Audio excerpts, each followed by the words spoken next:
皆さんこんにちは。すごいどうでもいいことなのかもしれないですけど、僕ね、今異常にハマってる趣味があって、で、それが、キーボードなんです。キーボードに最近ね、異常にハマっちゃってて、なんでかわかんないんだけど、急にこの1ヶ月で4つぐらいキーボード買っちゃって、キーボードどうでもいい人たちからしたら、こんなんね、ただ文字打ち込むためだけのツールじゃんと思うかもしれないけど、いやいや、これがね、結構奥深くて、このメカニカルキーボードって言うんですけど、この全部中開いて改造することがあるんですね。で、パーツとかいろんなね、製品が出てて、そのパーツを入れ替えることで、その打鍵音だったり、これとか、例えばじゃあこれは、入ってるかな？音入ってる？とか、なんかね、打鍵音が変わってきたり、その押した感じとかも変わってくるんですよ。それがね、なんかすげえ奥深くて、で、僕ね、ほとんどね、24時間中22時間ぐらいね、そのデスクの椅子に座って、作業とか何かしらね、パソコンと向き合ってるので、常にそのタイピングしてるので、これを工夫するだけでなんかすげえ、なんか普段の作業がどんどん楽しくなっていって、最近もうめちゃくちゃハマっちゃってる。みんな僕の誕生日11月3日もうすぐだから、キーボードだったら何でも受け付けます。まあそんな感じで、これを人に話すと、なんやそりゃみたいな、そんなによく金かけるなみたいなこと言われちゃって、まあね、別にいいんやけど、なんかね、自分だけがハマって他人には理解されない趣味とか結構あるよね。みんなもぜひ活かして。みんな普段吸っている空気が意図的に汚染されていて、健康的にもメンタル的にも害していると、身体に害になっていると言われたらどうします？もうそんなんガスマスクですよ。はい、今日話すテーマはザ陰謀論。最初に陰謀論ハマった人たちが通る道トップ5に入るものになっています。間違いないよね。陰謀論初心者がまず最初にハマるものだと思います。何気なくぼんやり空を眺めていたら、異常に長く空気中に残っている飛行機雲。それが単なる飛行機雲が作った雲ではなく、航空機から空中に散布された有害な化学物質や生物兵器で、これらの有害な物質を吸い込んだ結果、人口削減、太陽光の管理、気象制御につながっているという説があるんです。それがケムチュール。かなり人気の陰謀論でしょう。これ大昔から存在してるんですけど、未だにね、結構支持者が多くて、そろそろね、これ、はっきりさせようじゃないかと。本当に、このケムトレールという現象は存在しているのか。事の始まりは、1996年、アメリカ空軍が気象制御に関する報告書を発表したことが始まりでした。気象制御とは、気象を人工的に操作するということで、クラウドシーディング、雲の豆まきと呼ばれる人工的に雨を降らせるために航空機から酸化銀などの物質を散布するなどの方法があります。この報告書をきっかけに、アメリカ空軍が謎の物質を国民に散布しているという非難が相次いで、その後も様々な陰謀論者によって広められました。以上、いや終わりなんかい。嘘、まだあります。陰謀論などを取り上げるラジオパーソナリティのジェフ・レンスによると、ケムトレールとは一見飛行機雲に見えるが、はるかに分厚く、多くの場合、X という形だったり、メモリ括弧、平行線などの形で散布されている。ケムトレールはすぐに称賛されず、薄いベールのように何時間も持続するとのことで、地球温暖化を解決するための気象制御技術、もしくは人口削減を目的とした生物兵器として使用されているなど、とりあえず様々な説が浮上しているんですね。その成分何が振られているか気になりますよね。まあそれがね、なんか可愛い子のとかだったらね、全然大歓迎だし、ケムトレールの中に含まれている成分は主にバリウム塩、アルミニウム、アスベスト、ポリマー、放射線トリウム、酸化グラフェン、インフルエンザウイルスだと言われていて、よくわかんないけどなんか名前的にヤバそうだよね。インフルエンザウイルスとか書かれてるからね。それが引き起こす症状は頭痛や倦怠感、体が疲れやすくなる、うつ症状、無力感、花粉症のようなアレルギー症状、不眠、忘れっぽくなる、注意力が散漫になる、アルツハイマー、ガンなどなど。では陰謀論的にはね、なぜそもそもこのようなね、明らかに有害な物質がね、ばらまかれているのか。このケムトレールの散布は先進国各国の政府が主導となり、軍と製薬企業の共同プロジェクトとして行われているとされていて、その目的は政府は人口削減として、軍は生物兵器の実験開発のため、製薬会社についてはケムトレールによって引き起こされる症状で莫大な利益を得ていると。またこの病気を理由にワクチン開発、予防接種を正当化しているという説なんかもあります。特にわかりやすいのが定期的に流行るインフルエンザ。これは毎年決まった時期に全世界で空から散布されることで流行しているというんです。これ本当だとしたらすげえプロジェクトですよね。インフルエンザ毎年決まった時期に飛行機からみんな降らせてるんですよ、世界中で。えげつないわ、想像したら。そしてラジオ番組コーストゥーコースト AM でアートベルが取り上げたことで、この陰謀論は全米を巻き込み、アメリカ海軍は1996年に発表された報告書は将来的な気象制御の可能性を探るもので現時点で使用されている技術ではないとね、正式式的に発表しなきゃいけなくなるまで、その社会問題までに発展しちゃったんですね。では実際にこのケムトレイルは本当に陰謀論、デマなんでしょうか。それをね、事実とするいくつかの証言が一応あるというんです。猫ちゃんがここでね、直樹、飯をよこせ、お前。飯をよこせってずっと言ってるんよね。飯だ、お前早く飯をよこせって。すいません。もう少し待ってください。今撮影中なのでね。2012年、自分こそケムトレイル用の化学物質を17年もの間研究開発していたと証言する人物が Godlike Productions という掲示板に出現しました。彼は自分のことを OP と名乗り、掲示板内でいくつかの質問に答えたんですね。ケムトレイルの効果は両手で数えきれないほどある。多くは鎮静剤だが、人々の怒りや暴走を誘発する混合物の開発を依頼されたこともあった。90% は人の気分、感情、心の状態を変化させるためのものだった。実際のところ、依頼者の真の意図は教えてもらえなかったが、目的は依頼の内容から明らかだった。例えば、悪性操作、感情巨炭剤、環境操作、またインフルエンザのような症状を引き起こすことを目的としたものがあったが、99% は精神面以外の人体への影響はなかった。雇い主の名前は言えない。だが、99% の航空会社のパイロットは自分がケムトレイルを撒いていることを知らないだろう。私の雇用主が誰と契約していたのかも知らない。給与と待遇面から17年間働き続けただけだ。私は80年代前半から2000年代前半にかけてこの分野に携わったが、散布がいつから始まったかはわからない。ただ、研究の基礎になっている科学論文から判断すると、現代科学誕生からさほど時間が経っていない頃からだろう。副作用のない短期記憶喪失だ。これは安全性が十分でなかったため、プロジェクトは中止された。都市の近くに住むのは避けた方がいいだろう。人がいない地域に散布する理由がない。とね、かなり過激な発言していますよね。ネットなら言いたい放題だけど、これがね、どこまで信憑性があるのか。その後、ドイツの特殊空軍基地に勤務していたという飛行機の修理などを担当していた元航空宇宙技術エンジニアが、飛行機に噴射装置を取り付ける作業を行っていたと暴露。飛行機の中を空にして、代わりに有害な物質が入っているタンクを機内に設置し、そのタンクに風車装置をつなげて、空から噴射させる実験をドイツ軍が行っていたというんです。彼はケムトレイルの証拠を持って地元のね、議員に会いに行って、そのケムトレイルのことについてね、証言させてもらえるようにしたんですけど、なんとね、その会いに行ってから3日後に上司が家に来て、解雇を言い渡されたそうです。今なら、これ結構昔か、今なら別にそんなことしなくても、例えばその資料とかをね、ネットに公開したとか、そっちの方がね、早い気はするけど話題になってね、実際空に散布される液体が入った容器が飛行機のところに並べられている、この有名なね、写真ありますよね。ただこの出回っている写真は、このエアバス機のテストフライト時点での機内の写真を元に作られた合成写真で、この青いタンクは通称バラストタンクと呼ばれるもので、主に重量調整を目的としてテストフライト機なんかに載せられているものなんです。こういったこと結構ありますよね、ネットでは。あたかもね、それが証拠として見せてるんだけど、実は加工だったりとか、全く別の関係ない写真が使われていたりとか、何がしたいんですかね。本当に真実が知りたいのか、あるいはただただ信じてね、その政府のせいにしたいのか、しっかりしろ陰謀論じゃ。そもそも空を見上げて、これが飛行機雲なのか、あるいはね、ケムトレイルなのか、どう見分けつくのっていう、そもそも飛行機雲とは何なのか。飛行機雲の発生には飛行機の飛ぶ高度に関係があります。高度が高くなるにつれ、気温は低くなります。まず飛行機が飛んでいる高度1万メートルの世界はなんとマイナス40度以下とめっちゃ寒いんです。飛行機はそんな寒い空気を一気に吸い込み、温め、さらに一気に噴射します。するとエンジンから出た排気ガスに含まれる水分が急激に冷やされて凍って白い結晶となります。よく極寒の地でね、お湯の入ったバケツをね、巻いて白くなる映像があったりしますよね。あれとね、同じ原理です。そして凍って結晶となった空気が空気中に止まり続ける文字通りね、雲になることで飛行機雲ができるというわけなんです。そして飛行機雲が発生する条件がもう一つあって、それは飛行機が高速で飛ぶことにより、飛行機の翼の後ろに空気の渦が発生した時です。この空気の渦が発生すると、その部分の気圧や気温が急激に下がるため、その周辺にあった空気が急激に冷やされるんです。あとはさっき説明した通りで、急激に冷やされることで、その空気中にある水分がね、凍って白くなって飛行機雲になると。なので、ある程度ね、その条件が揃わないと、その飛行機雲はそもそも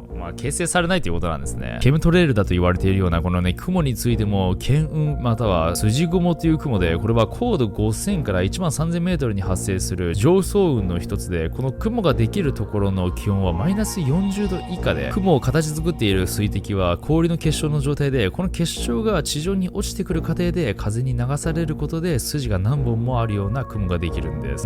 冷静に科学的に考えてみると、こんなん別に現実的にあり得る現象で、から、これはケムトレールだ、明らかに残っているっていうものも、普通のちゃんと頭のいい人からしたら、いや、これは普通によくある科学的な現象だよっていうね、そりゃそうかもしんないけど、諦めるのはまだ早いかもしれない。過去に政府が空気中に何かね、変なものをその可愛い子のじゃなくて変なものをばらまいてたっていう事例はあるんです。それが1940年から1979年のイギリス国防省は住民を対象に国内各地で大規模の細菌散布実験を極秘で実施していて、有害な化学物質や微生物を広範囲にわたり住民に知らせることなく散布していました。これは陰謀論ではなく2002年にイギリス政府が公式的にちゃんと発表したものなんですね。その発表された情報は60ページにもわたり100件以上の極秘実験の事実を述べていて、科学者たちはロシアが殺人生物兵器で襲ってくる事態を想定した国家の脆弱性を国防省が調査できるようにこれらの実験を遂行したと証言しているんです。昔から今も変わらないね。何でもかんでもね、そのロシアのせいにしますよね。多くの場合これらの実験に生物兵器は使用されず、国防省は代用品の微生物が用いられ人体には無害であると主張していますが、実際には実験の対象となった地域では出生時の先天性異常が多く見られ、政府の調査を求めていたんです。言っちゃ悪いけど、その科学者もそのお偉いさんとかも結局は神じゃないから、その物質が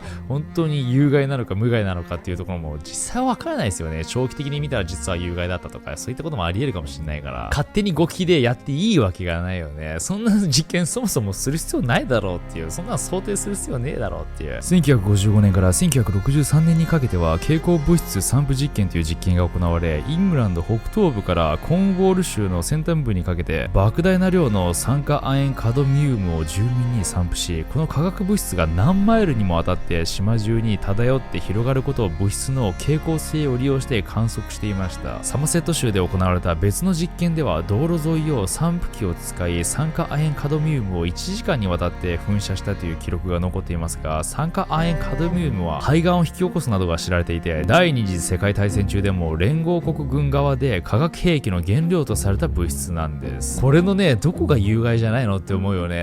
しつこく質問してくる人に対しては、その政府がもう一貫として、これは気象調査、大気汚染のね、調査だみたいなこと言ってて、いやね、どういうことよと、これのどこがね、仮にそうだったとしても、それ有害だからどうすんのっていう。そんな感じで国防省は、そのね、人体には影響がないとね、している実験ですけど、ボーンマン市在住の陸軍将校デイビッド・オーマン氏は、妻のジャネットさんは、これらの実験が数多く実施されたドセット州で生まれ、一度流産をしてから脳性麻痺の子供を出産しています。彼女の3人の姉妹も全て実験の対象となった同じ村で生まれ、近隣の住民と同じ原因不明の先天性障害を抱えた子供を出産しているとのことです。もちろん政府に公的調査を求めています。他にも1950年代アメリカ・サンフランシスコにて、アメリカ海軍はサンフランシスコの大気中に無数の細菌を散布、80万人の市民がセラチア菌とバチルス菌に感染するという事件がありました。セラチア菌とは大腸菌や肺炎換気などに近い細菌で、頻繁に繁殖に伴って赤色の色素を作るため、顕微鏡などですぐに確認できるということから実験に適している細菌とも言えます。細菌は沖合に浮かぶ一隻の船からホースで散布され、プロジェクトは極秘でオペレーションシースプレーと呼ばれていました。ノアちゃんね、それ演出作りのね、赤い照明を今焚いてるんよ。これ、セカンドチャンネル演出作りのね、赤い照明焚いてるのに、その前にがっつり座ってね、かなりその光を妨害してるんよね。ノアちゃん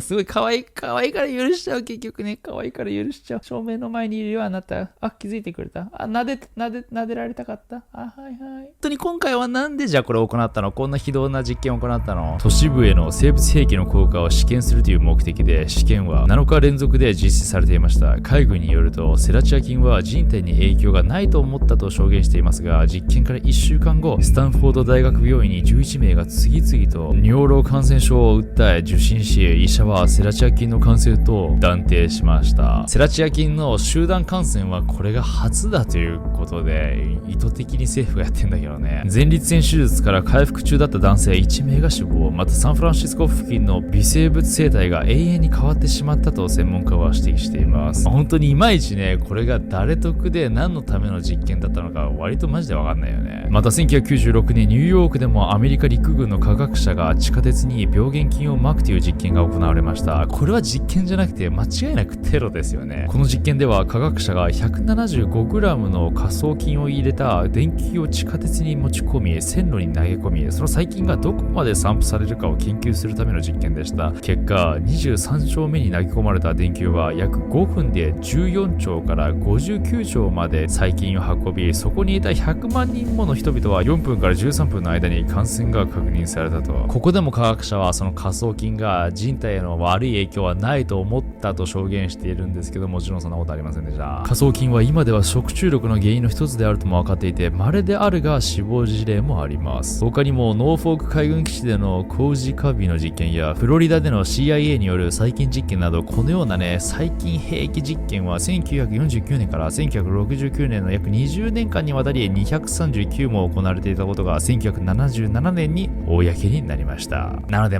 このようにケムトレールが疑われてもね、しょうがないっちゃ本当しょうがないですよね。過去に政府はもうなんならケムトレール以上にね非道な実験を何百回も行ってきてるのは事実なので、またね細菌実験ではないんですけど、有名なものではね、そのアメリカが行ったあるね気象操作計画がありますよね。その名もポパイ作戦。ポパイ作戦とはベトナム戦争期の1967年5月20日から1972年7月5日にかけてアメリカが東南アジアで行った計画で、当時アメリカは自国の戦利状況を有利にするためにヨウ化銀とヨウ化鉛を使い雲を発生させ、人工降雨でホーチミンルート地域だけでなくタイ、カンボジア、ラオスの雨季を10日以上も長引きさせたと言われています。これにより敵対の交通網は遮断され、このポパイ作戦でここまでしたんだから成功したかのように見えたんですけど、逆に雨が降りすぎてソンコン川付近で洪水を引き起こしたことで、川付近に捉えられていたアメリカ兵捕虜が移動させられてしまい、もともとそのアメリカ兵捕虜救出作戦だったアイボリーコースト作戦が失敗したとも言われているんです。この一連の作戦については当時のメルヴィン・ライアド国防長官の許可を得ずにヘンリー・キッシンジャー国務長官と CIA が極秘に行ったという説もあるんですけど、キッシンジャーは連邦議会になんとそもそもねその気象操作、そのようなね戦術は存在しないと言ったんですね。ただそもそもじゃあその空気中に何かをばらまいてそのね天気を操作するといった現象自体は存在するのか。実はオゾン層の研究でノーベル化学賞を受賞したこともあるポール・クルッツェンが2006年に出したエッセイの中で、1991年フィリピンのピナツボ火山が大噴火を起こしたことで成層圏に大量の硫黄物質が注入され、それがエアロゾル粒子となって対流し、この粒子が太陽エネルギーを宇宙へ通常より強く反射してしまい、翌年の全球平均気温が 0.5 度ほど下がったということがありました。と実例を出し、成層圏に人工的にエアロゾル粒子を注入することで大気の反射率アルベトを増大させ、地球を人工的に冷やせるのではないかとね、以前から問題になっている地球温暖化の対策としてこれを実際にねジオエンジニアリングとしてね検討できないかという提案が出されているんですね。他にも2008年中国当局が北京オリンピック開会式当日をね晴れにするために直前まで雨を抑制するロケットを1110発打ち上げ成功を収めたことも発表されていますよね。これ驚きなんですけど、中国相変わらずにやることすげえ大事なんでね、スケールがでかすぎるんですけど、2015年には中国国内約30省にて約3万5000人の従業員とともに各地で雨を降らせるという実験を実施。これと同時に雨と氷を抑えるというプログラムを並行して行われていました。2017年にはね、中国の経済政策立案機関が降水量を増やすための気象改変システムを国の約 10% を占める地域に設置するため、なんと1億7500万ドル、日本円にして約250億円もの資金を投じたんです。どうですかみんな、ここまで聞いて。ケムトレールは存在するのかしないのか、どれぐらいだろう。存在すると思ってる人こっちね。で、存在しないと思ってる人こっち。自分で何やってんだ俺。2007年にはルイジアナ州のローカルテレビ局 KSLA がケムトレールの実態を調査し、記者が外に置いてあった容器の中に溜まったケムトレールの成分を調べ、 6.8ppm のバリウムが検出されたと報道しました。これは米国環境保護庁の定める数値の約3倍だとね報じられたんですね。しかし実際の数値は 6.8ppb の間違いで、2桁間違えて記者が読んでしまったため、実際は EPA 米国環境保護庁が定めている数値をはるかに下回った結果だったんです。一番間違えちゃいけないところで間違えてる。またね、2019年にエドワード・スノーデンが僕も大好きでね、よく見てる YouTube の番組、ジョー・ローガンのね、エクスペリエンスで、ケムトレールの証拠を求めて、アメリカ政府の機密情報を探し回ったと述べていて、そこではね、このように述べています。念のため言っておきますが、ケムトレールは存在しません。私は NSA と CIA 及び軍のネットワークにアクセスしましたが、何も見つけられませんでした。なんかスノーデン可愛いっすよね。世の中で話題になってる陰謀論とかね、そういったなんか裏があるようなものを実際ね、自分が NSA にいた時調べてたようなんですね。まあ彼が言うには一応ないということなんです。どうでしょう皆さん。アメリカの調査ではね、約3分の1の方ぐらいがそのケムトレールがあると信じているんですね。まあ向こうはね、陰謀大国だからそれがあってもおかしくはないと思うけど、みんなはどう思いますか？今の情報を聞いて。まあね、そもそも政府がやってることは確かにクソみたいなことをね、過去にやっていたので実際に。だから信用できないからこういった陰謀論が生まれてしまうのは間違いないだろうし、その透明性がないからね、政府は結局こういった陰謀論が残るのも仕方がないと思う。ただ実はマジでわかんないよね。ルルちゃんもわかんないと思う。実はわかんないと思う。この社会システムそもそもが変わる必要があると思うので、まあこれはどちらでも正直いいんじゃないかな。まあわかんない。みんなに意見貸してください。僕これの証拠握ってますという方がいたらぜひ、はい、コメント欄に書いてください。それでは皆さんご視聴ありがとうございました。